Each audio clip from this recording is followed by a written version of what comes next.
তুমি মহিলাদের কাজ ধরলা কবে থেকে? না আমি এটা নিজের কর্ম, আমি নিজে করি। এটা আমার নিজের মানে আসলে ব্যক্তিগত, আমি তো কারোর জন্য করি না। এখানে আমরা ব্যাচেলার হিসাবে আমরা এই কাজগুলি নিজেরাই করি। তাই কি কি মাছ করতেছো আজকে? এখানে আছে মিতি ঘোল মাছ আছে, তারপরে ফেসকি আছে, সমুদ্রিক রূপচাঁদা আছে, বিভিন্ন প্রকারের। তবে প্রতিদিনে আমি এরকম মাছ খাই মিতি, আল্লাহ আমাকে খাওয়ায় তাই আমি খাই।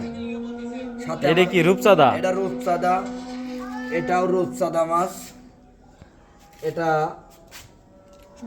সামুদ্রিক ছুরি মাছ, সবচাইতে দামি মাছ। এই মাছটা ২,২৫০ টাকা কেজি। এইটা তোমার ৮,০০০ টাকা কেজি। এটা তোমার ৭,৫০০ টাকা কেজি। কি ইলিশ মাছের মতো দেখা যায়? দেখা যায় ইলিশ মাছের মতন, কিন্তু এটা ইলিশ মাছ না মিতে। আচ্ছা আচ্ছা আচ্ছা আচ্ছা আচ্ছা, এটা আমার মিতেও খাবে আমার সঙ্গে। এগুলা মাছ আমার মিতেও খাবে। এই মাছগুলো আমি পেয়েছি হচ্ছে আমার দেলোয়ার মামার জালে। আমার দেলোয়ার মামার বাড়ি রাজবাড়ি। আমার দেলোয়ার মামা এবার 2 খান গাড়ি এবং জাল সহকারে এই কক্সবাজার টেকনাফ সমুদ্রে নামাইছে।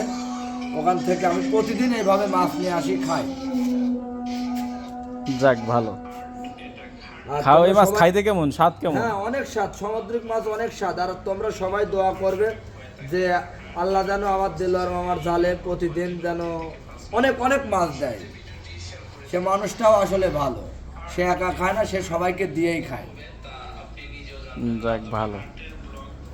তো ঠিক আছে, রান্না বাড়া করো আর খাও আর কি হ্যাঁ করবো। ইনশাআল্লাহ ইনশাআল্লাহ, আল্লাহ যদি বরাতে রাখে তো খাবো।